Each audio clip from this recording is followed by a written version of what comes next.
Good morning. This is Horizon's Middle East and Africa. Our top stories this morning. Iran's supreme leader reportedly orders a direct strike on Israel in retaliation for killing Hamas's political chief in Tehran. Oil extends gains on the New York Times report. U.S. futures pointing higher after Fed Chair Jay Powell signals a rate cut as soon as the next meeting. The Bank of England also makes its decision later today, with investors leaning towards a rate cut. And the dovish commentary sent U.S. stocks surging to their post-best Fed day in 2 years. The Nasdaq 100 closed 3% higher, with Nvidia's rally adding $329 billion in value. Well, it's just gone 8 a.m. across the Emirates, everybody. I'm Joanna Versace over here in Dubai. Well, markets were hoping for a dovish Fed, and they got it, with the Fed chair hinting that a rate cut could come as soon as September. That fueled a rally in stocks. Very strong close for Wall Street yesterday.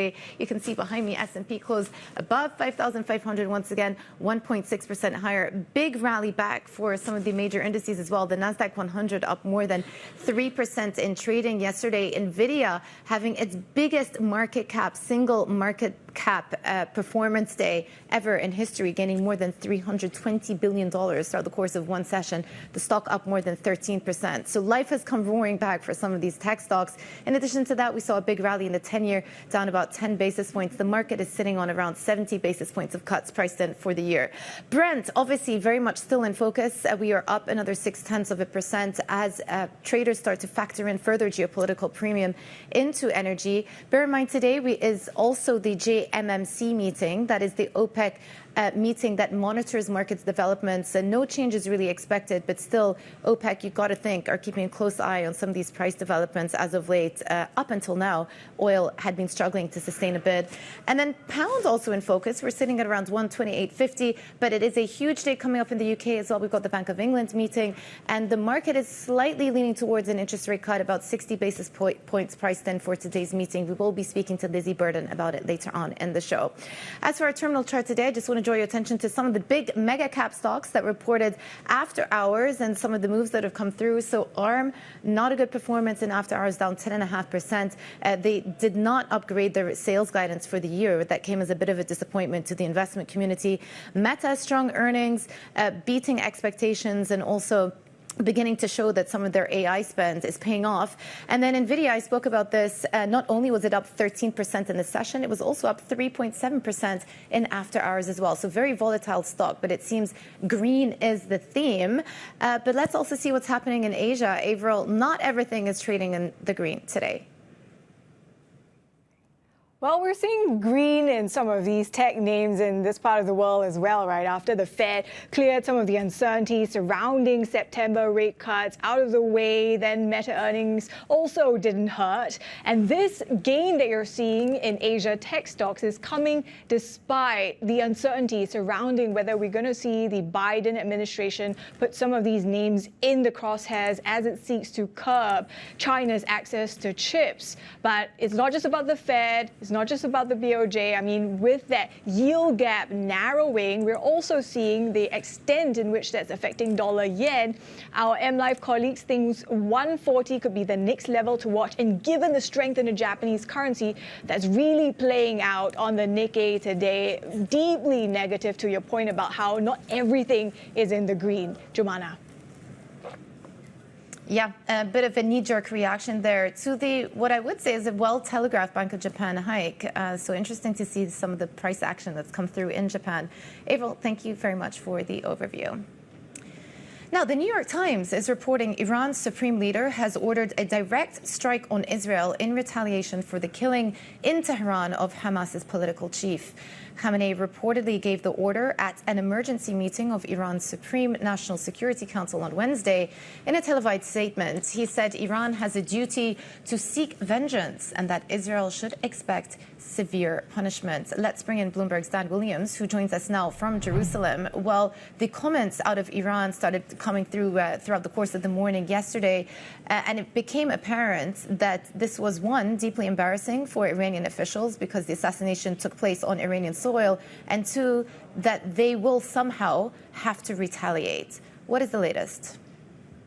Well, indeed, and the Israeli Prime Minister Benjamin Netanyahu yesterday in a televised address to the nation told his fellow citizens they should expect what he called challenging days ahead.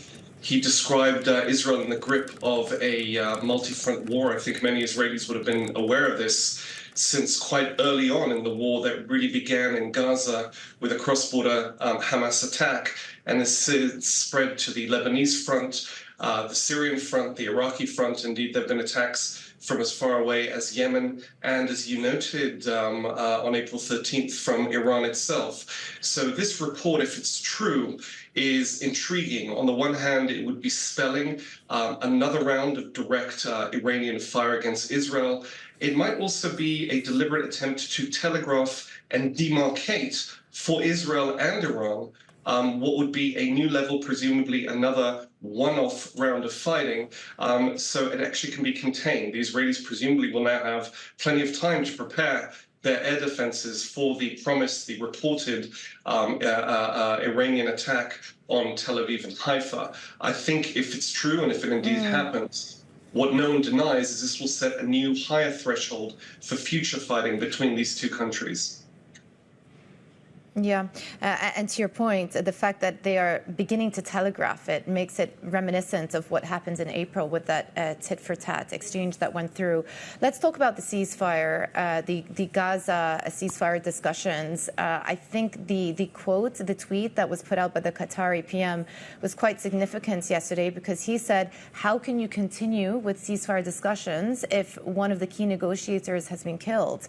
What is the latest there? We know that the Biden administration is still hoping that these discussions can move forwards. Indeed, and Israel has said openly that as far as it's concerned, the discussions continue.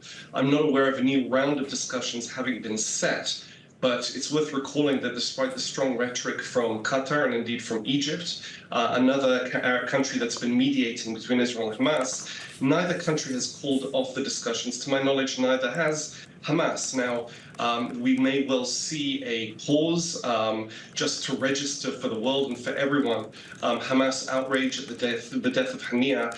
I would actually say, though, that I expect these talks to continue for all parties, and certainly for Hamas. This is a strategic necessity. It's not a matter of sentiment. It's a matter of strategic need. And I think once Hamas upset has been registered, there will be progress and they will be continued. Indeed, Hania was involved in the talks, but really the main player on the Hamas side is the group's leader in Gaza, Yahya Sinwar, and he will have to decide whether to press ahead. He is an open war with Israel. He launched this war with Israel. He would not have entered these talks in the first place if he didn't see that he had need for the reprieve offered by these truce talks. I don't think that's changed, and therefore I think we can expect him to re-enter or pursue these talks. Yeah. Interesting analysis. Thank you very much. That was Bloomberg's Dan Williams in Jerusalem. Well, to further the conversation, let's bring in Ryan Bohl, Senior Middle East and North Africa Analyst at RANE, who joins us now as well. Ryan, thanks for joining us. Let me just start off, pretty open question to you. What is your level of concern about some of the geopolitical risks emanating from the region right now? Well, it's certainly growing from where it was a few days ago. I think we're still short of the threshold of all-out regional war, but all of that will be contingent on what is Hezbollah's response to the Israeli assassination of one of its top officials, as well as what is Iran's response. Because if they carry out an attack that is similar to the April exchange, where it's damaging to Israeli infrastructure, but doesn't result in Israeli lives being lost, Israel's retaliation for the retaliation can also be relatively mild, and we move on to the next covert escalation that Israel is likely to do.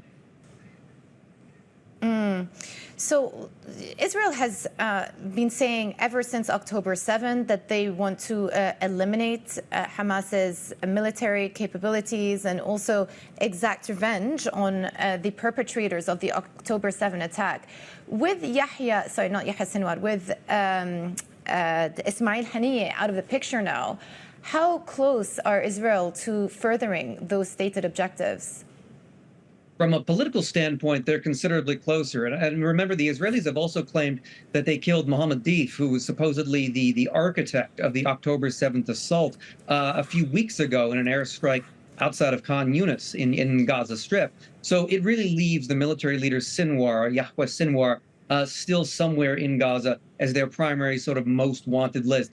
That, from a political standpoint, if they get Sinwar, would allow Prime Minister Netanyahu to declare as close as he can get a mission accomplished on that front. But the reality is that Hamas as an organization will continue to regenerate, will find new leaders, and many of them will be culpable in the October 7th attack. So if Israel decides to redefine political victory, it could go on for much longer than just these senior leaders.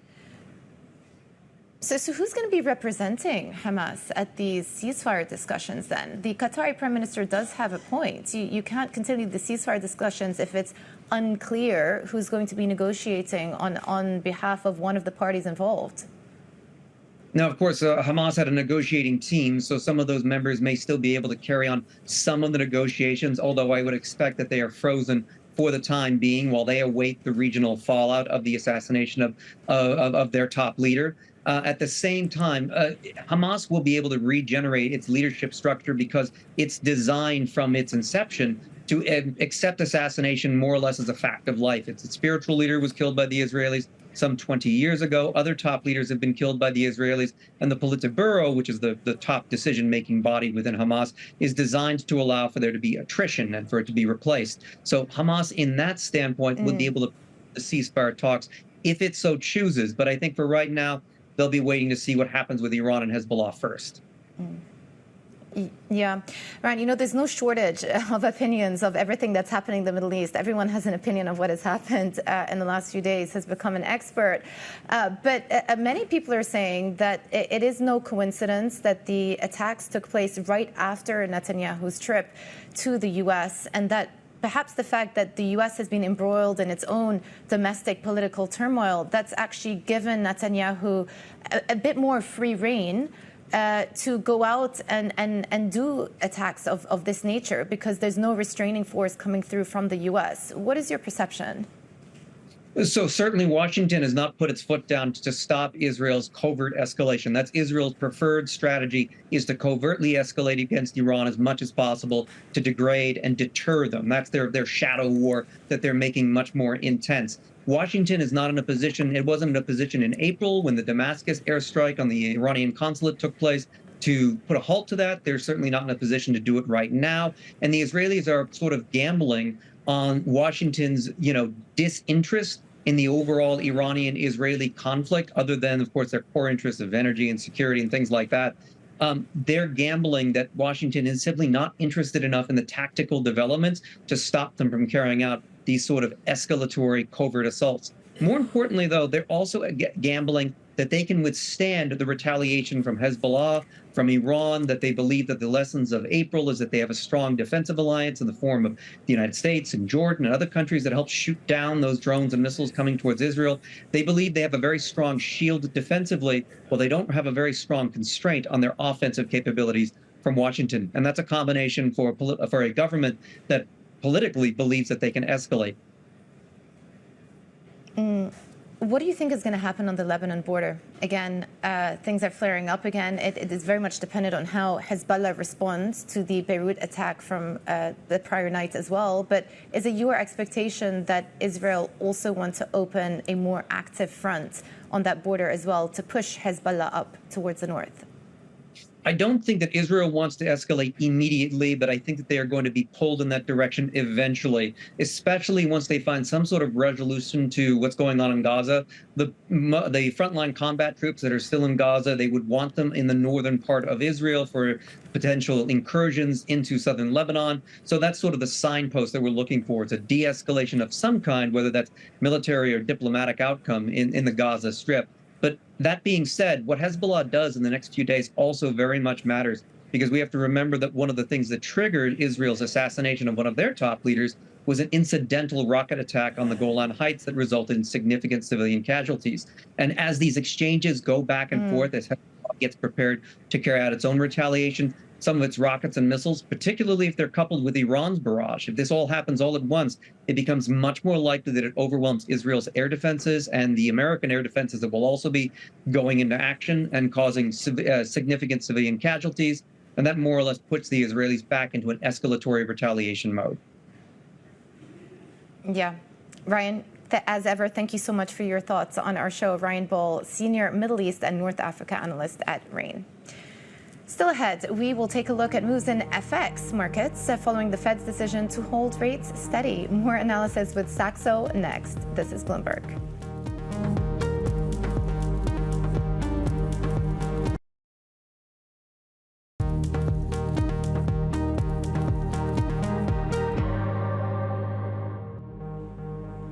Welcome back to Horizons Middle East and Africa. I'm Jumana Bersachi in Dubai. The Fed Chair Jay Powell has signaled the FOMC is on course to cut interest rates in September unless inflation progress stalls. The question will be whether the totality of the data, the evolving outlook, and the balance of risks are consistent with rising confidence on inflation and maintaining a solid labor market. If that test is met, a reduction in our policy rate could be on the table as soon as the next meeting in September. Let's bring in Charu Chanana, Saxo Head of FX Strategy, who joins us from Singapore. I don't think you could be more explicit than that. A rate cut is on the table for September, is certainly what the market wanted to hear. Absolutely. I mean, very hard to be more clear than that when the next meeting is actually 7 weeks away, and there's a whole lot of data coming in between that time period. So I think this is, yes, the best we can get. Certainly, if the data continues to progress in the manner that it has been, we can get some more signals at that Jackson Hole meeting, which is scheduled towards the end of August, Jomana. But yeah, absolutely, this has kept the door wide open for that September rate cut, although there's still quite a bit of certainty as to how far the Fed can go in this rate cutting cycle. Yeah, well, that brings me to my next point, because when you think about the direction of travel for DXY, for me, it's not about what they do at the next meeting or even the meeting after that. It's where the market expects them to end up, what that terminal rate is. And then you have to think about that in the context of other central banks around the world, because everybody is beginning a global easing cycle. So what do you think this all means for the USD? Is it adequately reflecting market expectations of terminal rates? Well, I mean, that's the tricky part with FX, right? You have to see not just the policy direction, but also the relative policy direction. And in the case of Fed, like I said, there's obviously not a lot of clarity whether this rate cutting cycle can bring back-to-back rate cuts as maybe we've seen previously. And, if I just look at a very short-term basis, just 2024, for example, the market is still pricing in close to 3 rate cuts, whereas, the June dot plot showed only 1. So we're still quite a bit of gap from that. Even if we get 2 rate cuts, the market still needs a hawkish adjustment in its expectations.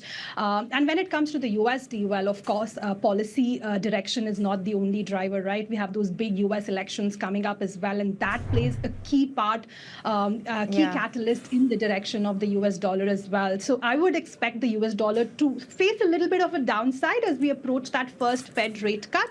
But there are still a lot of supporting factors as well, and I would not expect a huge sell-off. Yeah. Let me just ask you about the yen price action. We're through 150 to the downside. Do you think that has legs?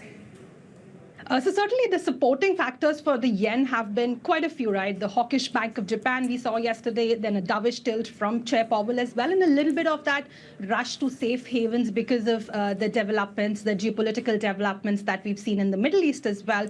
I think the biggest risk from here is the US data and how that turns out to be. If that continues to give legs to that expectation of a Fed rate cut in September, there could be a risk of further, carry trades unwinding, and that can obviously support the yen in a big way.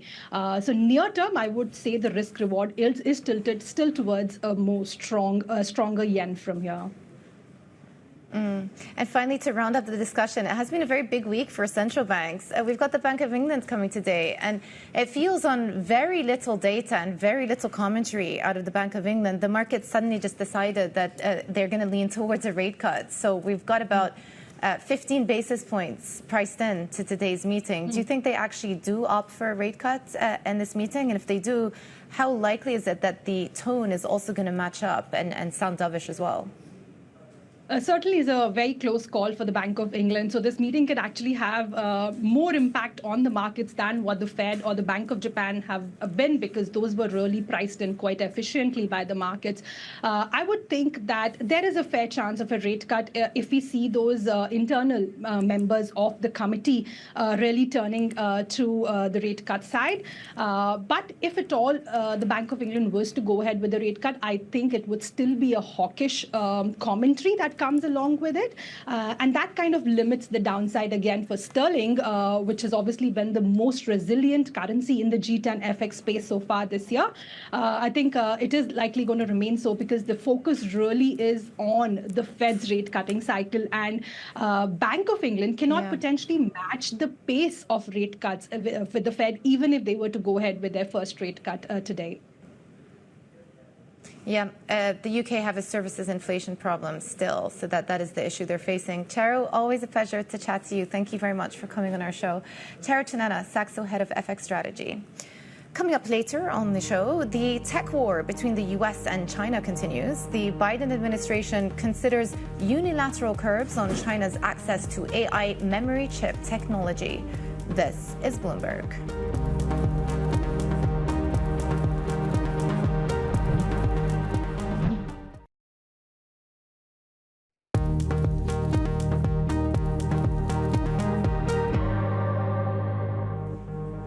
Welcome back to Horizons Middle East and Africa. I'm Joanna Bersetti in Dubai. Now for a look at some of the other stories we're following this morning. The U.S. is urging all governments to acknowledge what it calls an overwhelming election win for Venezuela's opposition candidate, Edmundo Gonzalez. The opposition says it has proof that Gonzalez is the rightful election winner, citing evidence for more than 80% of the country's polling stations. But President Nicolas Maduro is doubling down on his claim of victory, saying his opponents should be jailed for decades. And I just want to bring you some breaking news that's come through. Earnings results out of SocGen, Société Générale, just to give you the headline figures. Second quarter net income, 1.1 billion euros versus estimates of 1.04 billion euros. Second quarter equities revenue, 989 million versus estimates of 812. Always important for French banks. Equities revenue, big driver of overall results. The second quarter loan loss revisions have come in at 387 million euros, in line with estimates of 378. Well, actually slightly higher than those estimates of 378. Operating expenses, always good to look at. A lot of focus on costs for European banks, coming in at 4.57 billion, slightly higher than the estimate of 4.5 billion as well. So all in all, a mixed bag, but the overall net income number, a beat versus market expectations. All right, also coming up, we're going to talk the Bank of England. It is on a knife-edge decision for a possible interest rate cut today. We're live in London next. This is Bloomberg.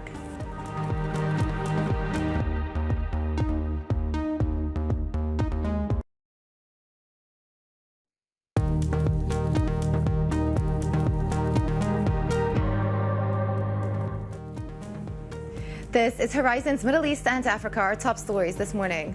Iran's supreme leader reportedly orders a direct strike on Israel in retaliation for killing Hamas's political chief in Tehran. Oil extends gains on the New York Times report. U.S. futures pointing higher after Fed Chair Jay Powell signals a rate cut as soon as the next meeting. The Bank of England also makes its decision later today, with investors leaning towards a rate cut. The dovish commentary out of the Fed sent U.S. stocks surging to their best Fed day in 2 years. The Nasdaq 100 closed 3% higher, with Nvidia's rally adding $329 billion in value. It has just gone 8:30 a.m. across the Emirates. I'm Joanna Bersetti in Dubai. Very positive market reaction after that dovish Fed commentary came through. The Fed chair pretty much setting the stage for an interest rate cut as soon as September, and hinting that more could come along throughout the course of the year. About 70 basis points is priced in by the end of 2024. So very positive close for S&P, up 1.6%. A very strong close also for Nasdaq, up more than 3% there. We had a few names report after hours so we'll get to that in a moment. But Nvidia, very strong comeback, up more than 12.8% on the session, adding more than $300 billion in market cap. So a lot of volatility there, but green on the screen. Brent also in focus as we head into that JNMC meeting later today. So that's an OPEC monitoring meeting, market monitoring meeting. But obviously keeping a close eye on some of the geopolitical developments which have been underpinning the price as of late. We're about 0.9% higher. And then the pound's also in focus, unchanged as we head into that Bank of England decision. But as for the big names that reported after hours, just a quick look at some of the price action that we saw, because there was quite a strong divergence. ARM down 11% after hours, disappointing sales guidance, not as high as some of the investment community were hoping for. Meta, however, very strong after hours performance, up 7%. So one of the Magnificent Seven actually performing well after the results came through. And Nvidia, we spoke about, up almost 13% on the actual session, up 3.77% in the after hours as well. But let's also check in on how markets in Asia are faring. Avril is in our Singapore studio standing by. And Avril, a lot of this is about just digesting that Bank of Japan decision. Absolutely. That's what we've been doing in the past 24 hours, and it's really playing out in markets. Now, worth noting here that the market's consensus was not for a rate hike, but for QT. And this is because you're still seeing weak consumer spending in Japan. You're still seeing inflation more from cost push rather than demand driven. So not justifying a rate hike, but that is what we got. And markets were not priced or positioned for this. So take a look at how the topics has fared today, because it closed these Japanese equities markets before Ueda spoke, and those hawkish comments also playing out in what we're seeing in the risk appetite. The topics declining by the most since the pandemic hit way back when in the March to April 2022 period. Those pairing some of the declines from earlier in the session. Of course, the strength in the Japanese currency not helping either. On the topics, all sectors are down today. Jumana.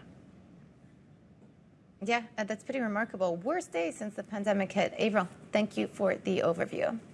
Now, the Fed has kept rates steady, but the Bank of England could deliver a cut later. It is a close call, but Bank of England policymakers are likely to vote for the first reduction since the start of the pandemic as inflationary pressures ease. Joining us for a preview is our UK correspondent, Lizzie Burden, who joins us from London.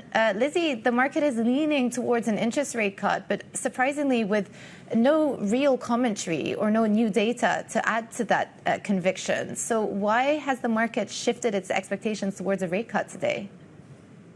Well, over the last couple of days, it seems like expectations have ramped up slightly for a cut based on, as you imply, nothing, thin air, no speeches.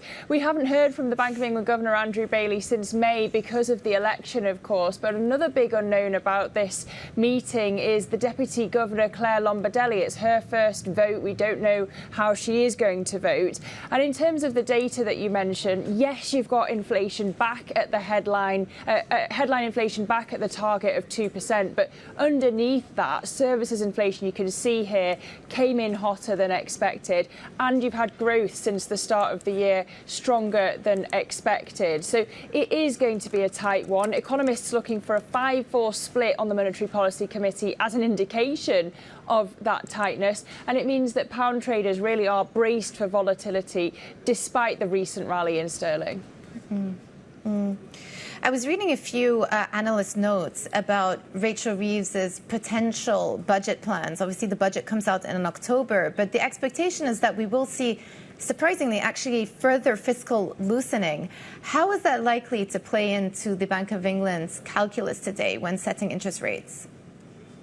It's interesting because on the flip side, she's been talking about, warning about potential tax rises, of course, outside of the three main levers of tax, and promising still to not raise taxes on working people. But there is going to be an element of this Bank of England decision feeding into the politics. On the one hand, you've got the decision itself, and lots of Conservatives, of course, complaining that Rishi Sunak called the election too soon to benefit from that first rate cut. You've also got the updated forecast. Of course, Keir Starmer has targeted 2.5% growth. Do you see the Bank of England update its forecast to see a lower growth potential of 2%. That would mean that these choices that you flag between tax rises and spending cuts become even more pronounced. And just finally, we might get an update on asset sales today. It's not actually expected until September, but increasingly economists have been saying we could get something today. It might not be that they slow down the pace of asset sales, but actually that it comes to maintaining it or speeding it up, and that would leave an even bigger fiscal headache for Rachel Reeves. Yeah, of course, because the Treasury indemnifies all of those Bank of England purchases and sales. Lizzie, thank you very much for the overview.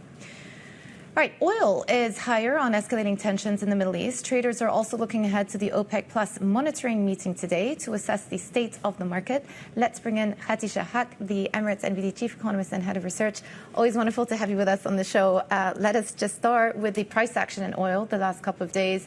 Typically, what I've noticed with oil markets is they factor in geopolitical considerations for 1 or 2 days, and then it tends to subside quite quickly. Is this time going to be any different? Well, it tends to subside because up to this point, we've not seen any actual disruption in the supply of oil. And that's really the key question.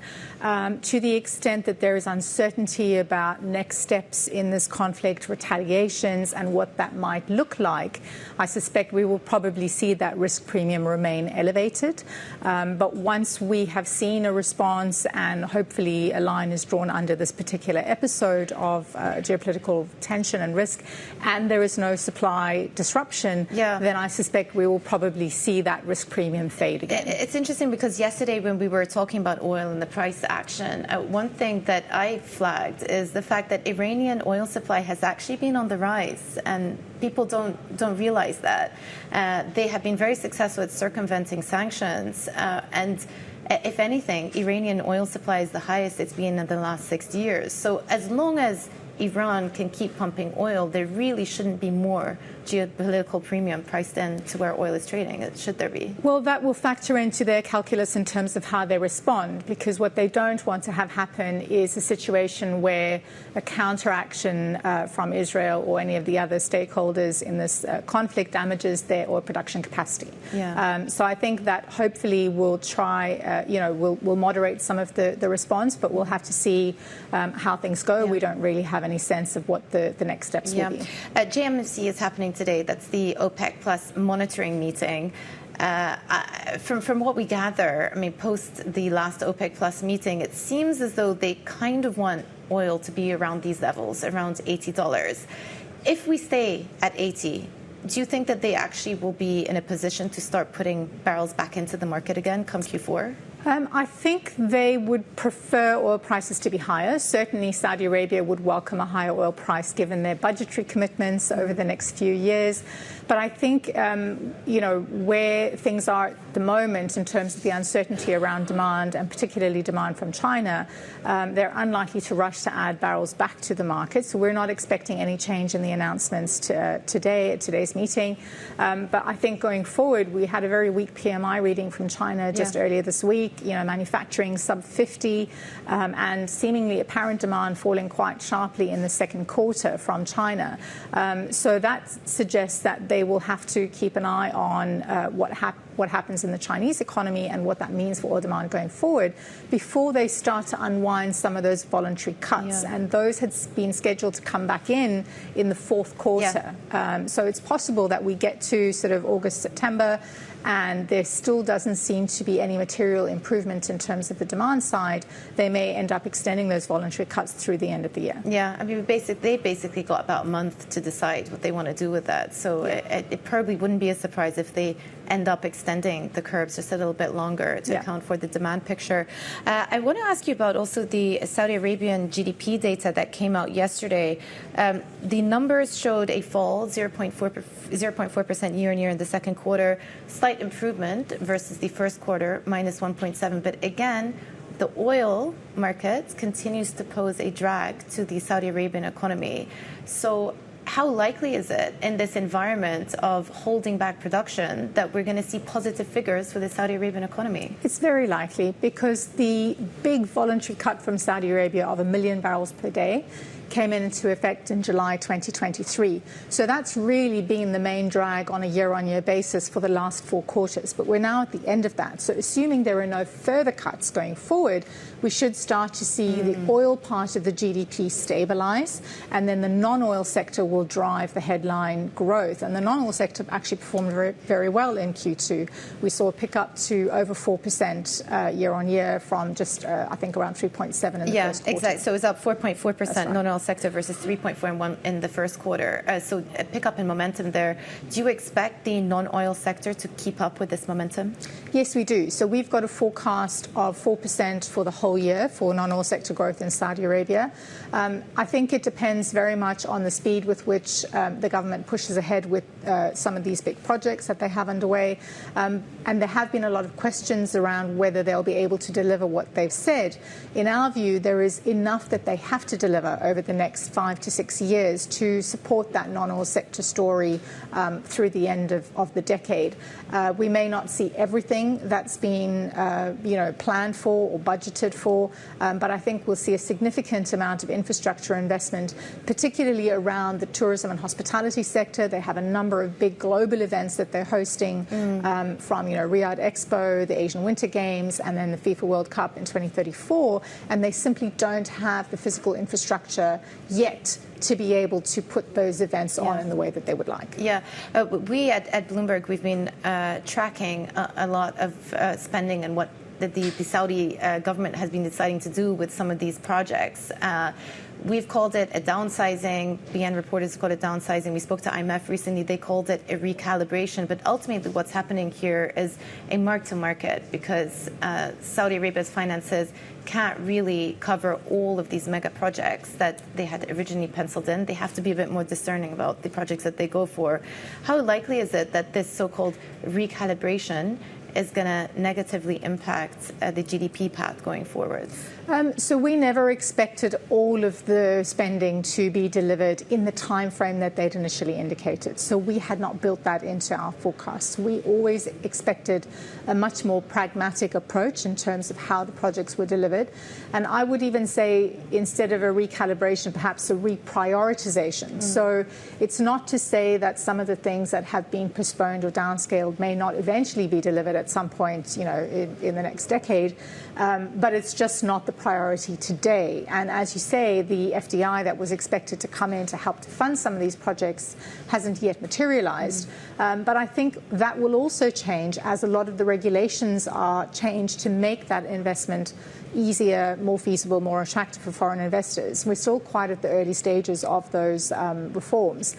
So I think initially, yes, the government is going to have to bear the brunt of the cost and through PIF as well. They've raised a huge amount of capital this year, both through debt issuance, privatization, IPO. And so I think, they are able to continue with what their plans are, certainly for this year, and we think over the next 3-4 years as well. All right, brilliant. Khatija, thank you so much for joining us and for sharing your views. Khatija Haque, Emirates NBD Chief Economist and Head of Research. Also coming up on our show, Kenya's inflation cools to a 4-year low after deadly anti-government riots disrupted the economy. We have all the details next. This is Bloomberg.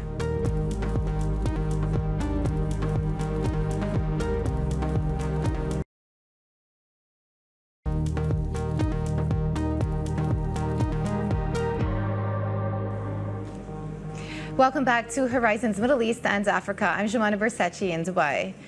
In Kenya, annual inflation eased to a 4-year low in July, helped by a strong shilling that helped cool transport prices.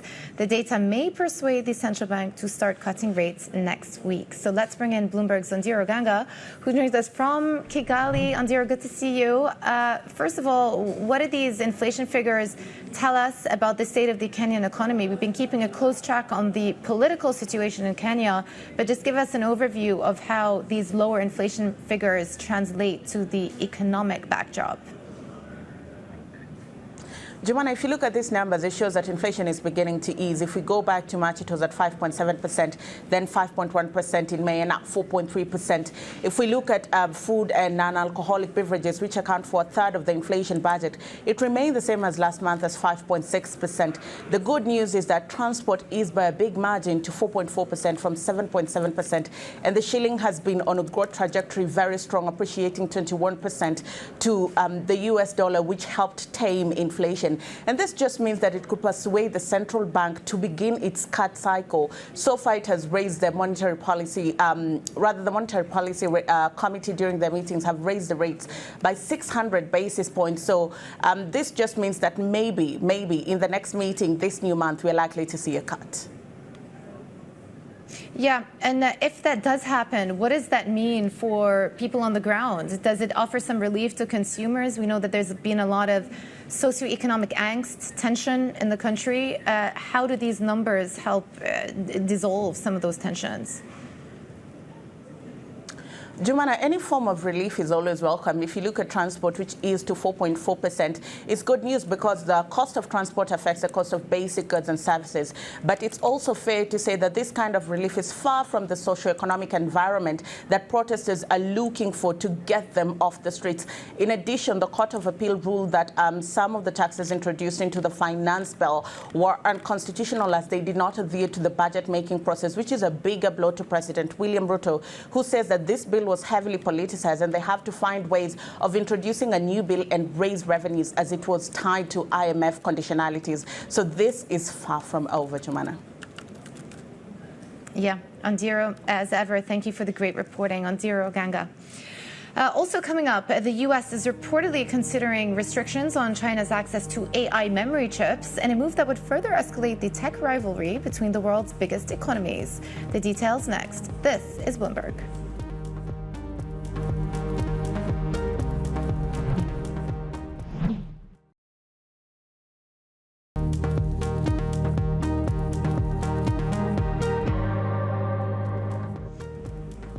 Welcome back to Horizons Middle East and Africa. I'm Jumana Bersachi in Dubai. The U.S. is said to be considering new restrictions on China's access to AI memory chips and equipment, a move set to further escalate their tech rivalry. The measure is designed to keep Micron Technology, SK Hynix, and Samsung from supplying Chinese firms with vital technology. For more on this, Bloomberg's China correspondent Minmin Lau joins us from Hong Kong. Minmin, just give us an overview about what these measures entail.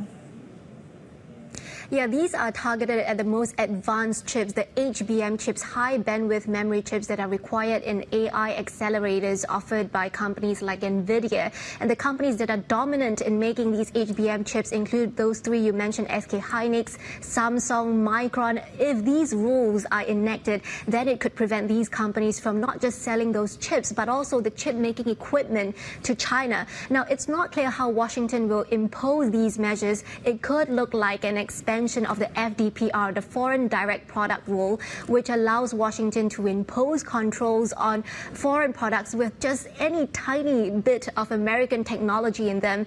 And we know Samsung and SK Hynix, they rely on U.S. chip design software as well. So this is part of a broader package that is aimed at limiting China's advancement in the frontiers of tech, because we know China now can make the HBM2 chips, which were first made commercially available in 2016. The broader package includes more sanctions on over 120 Chinese companies that could be included in an entity list that would designate them as a national security threat. And the Biden administration is also looking to compile a list of critical materials that China will need to make semiconductors. Yeah, we saw quite a big move yesterday in ASML, that is the Dutch lithography technology maker, because there are reports that it may be exempted. So we're told that the U.S. may be considering exemptions from these rules for some of their key allies, including Japan and the Netherlands. What is behind that consideration? Yes, so Reuters first reported that U.S. may be mulling exemptions for countries like South Korea, Japan, Netherlands. It's likely because we have seen these countries already pushing back against U.S. pressure because China is still a very important market for these countries. And also there is the possibility that the FDPR could backfire if it incentivizes these companies to just bypass American technology and look for other sort of technology in their supply chain altogether. And also some experts are warning that investors could be mistaken in bidding these stocks higher because another reason for the exemption is possibly that these companies are already most likely to align with the U.S. anyway, even without the need to impose these FDPR rule. And so that's also something to consider. And regardless of which countries will be exempted, it is likely to be very broad-based, targeted at other countries as well, including Malaysia, Singapore, Israel, even Taiwan as well. This is after American companies have been complaining that these curbs have been affecting them disproportionately if these Chinese firms are allowed to buy equipments from other countries as well. That's why the U.S. has been trying to bring more countries into the fold to create a more multilateral approach on these tech restrictions. Yeah. Very clear. Very interesting commentary. Thank you so much. Bloomberg's China correspondent Min Lao. Thank you very much. Well, just in the last few minutes, we are getting results out of another French bank. We broke Société Générale a short while ago. Now we're getting the results for Crédit Agricole. It is a beat. Net income second quarter came in at 1.83 billion versus 1.64 billion expectations. Operating expenses also a little bit of a miss there, coming in higher than expectations, 3.6 billion versus 3.5. But what is interesting is that the investment banking numbers have come in much higher, 2.2 billion versus estimate of 2.05 billion on the revenues there. So the profit overall has been driven by a strong beat in their investment banking revenue. They're also seeing an 11% gain in net interest margin within France, supported by some of the performance at the domestic retail bank. So those are results out of Crédit Agricole as we head into the European session. Quick look at European futures and overall futures. A positive handover from the U.S. yesterday. It is a screen of green.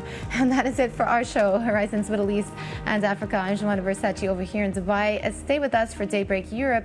Tom McKenzie's got you next.